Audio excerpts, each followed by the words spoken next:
Well, hello again everyone, and welcome back to my YouTube channel. A nice new year starting, 2020, a new year in the garden and the allotments. And without further ado, I'll just show you what's going on in my plots. Just a reminder, I have two 60-metre plots on the allotment, a small allotment in North Surrey, and I have a tiny bit of a veggie patch at home, and I jump from one to the other.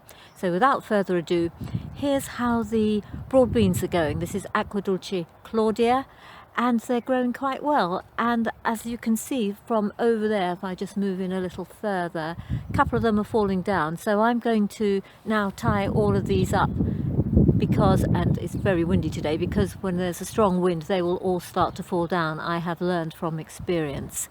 I'm just going to jump over to show you how plot 2 was finished off for the dahlias.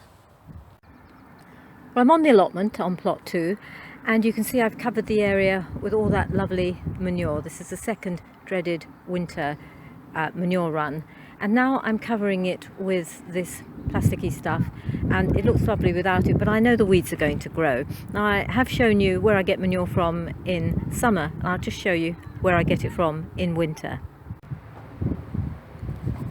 Well, I'm getting manure at the moment. We used to drive in that way, but it's very muddy, so we've been advised to borrow their wheelbarrow and come up this way, which is very soft, sorry about the shadow, and very difficult to get the bags all the way up here. And this is why I dread the job and call it the dreaded manure job.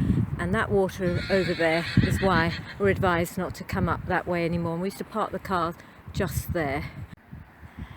And that's where I get the manure from, and it's good stuff.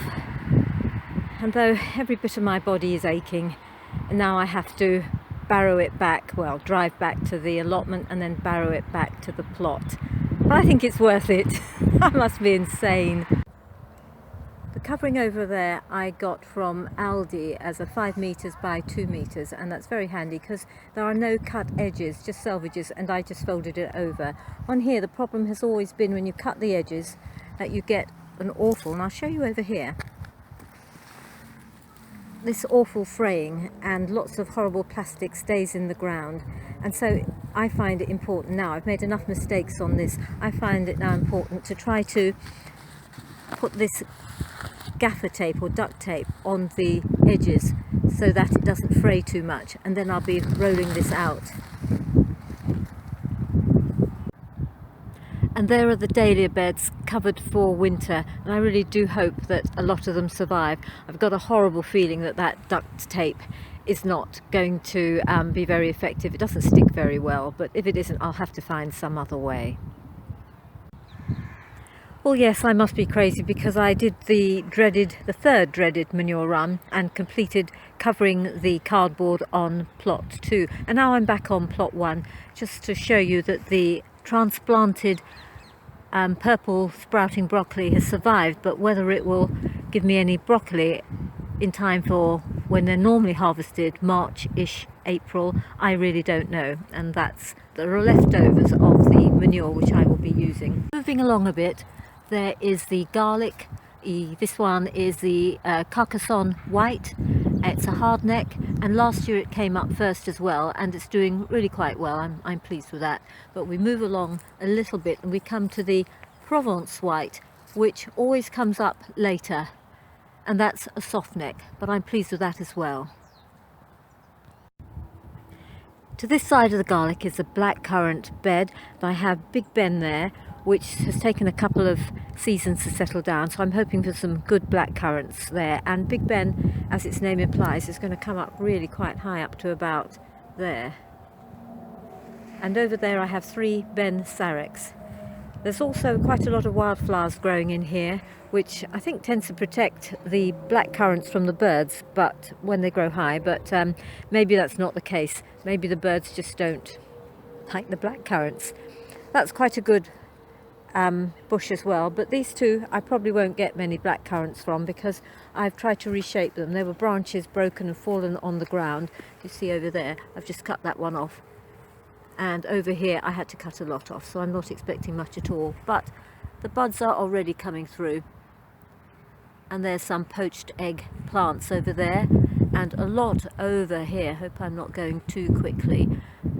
and they really attract the hoverflies and the bees, and they're only annuals, but they will seed themselves. This lot has seeded themselves. And to the other side of the garlic there's a wildlife patch, and that's quite messy, but I've got plans for that. And in front of that is an area where I'm going to make a raised bed. I need to get scaffold boards for that. Those pallets there were upright and they had a whole lot of rubbish in, but I've got rid of that now. And trying to acquire scaffold boards is a bit difficult. I do ask around again and again, but it may be that I might have to pay for second-hand scaffold boards in the end. And now I'll just show you a little clip from my garden pre-Christmas about my potatoes. Well, I'm in the back garden now, and it's the 22nd of December, and I've just emptied that pot of potatoes, and I have more of those because I've half emptied it before. So I am really pleased to have sort of Christmas potatoes without actually planting them. These were planted, this whole pot was planted sometime in March, and I've used up all the pots that I planted, about 9 pots, and that is now absolutely empty. I've emptied it out and put the soil back in, and so I am very, very pleased. If I go over here, I have just, I know it's a great big mess, I have another couple of pots, and let's see what's in there.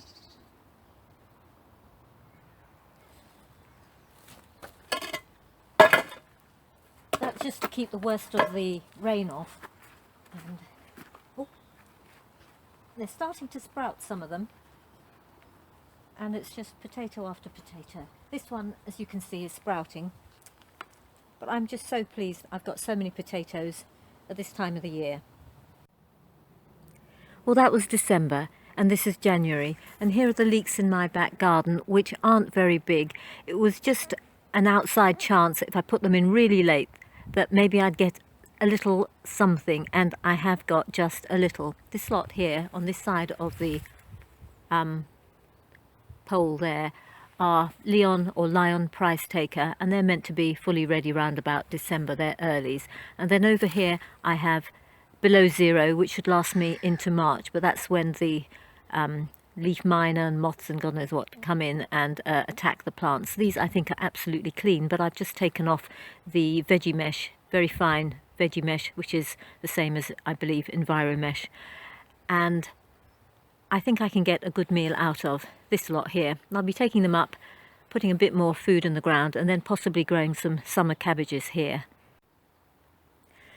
Well, I've got 2 new scaffold boards, or second-hand scaffold boards. I'm so pleased, and I've cut them to size so that they could form the long layers of the new raised bed I'm going to have on plot 1, where I'm going to put the rhubarb. I really would like 2 layers, so I might have to cobble together lots of other bits, but I am so pleased to have got these.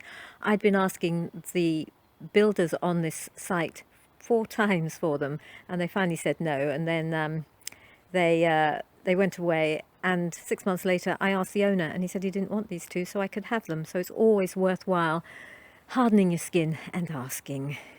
So that is a project for the future. And here is my neighbour's Christmas tree in my back garden. I've brought it in to cut it down and put it through a chipper that I bought about 17 years ago and have only used twice. I hope it still works. It's very handy to use on blueberries, the pine needles when they're chipped down. That will help an awful lot. And I've again let my blueberry patch go. I've been trying to work this for 11 years, and every year I cut down the brambles, and I've allowed it to become a mess again. So this is yet another project, and I hope to have my blueberries sorted out. And also, this was the best part of my garden, and I've let this go as well because I put so much effort into the allotment. But now it's time I started to get this part sorted out. Well, not many flowers around at this time of the year, but this hebe is really beautiful, and it has a lovely scent as well.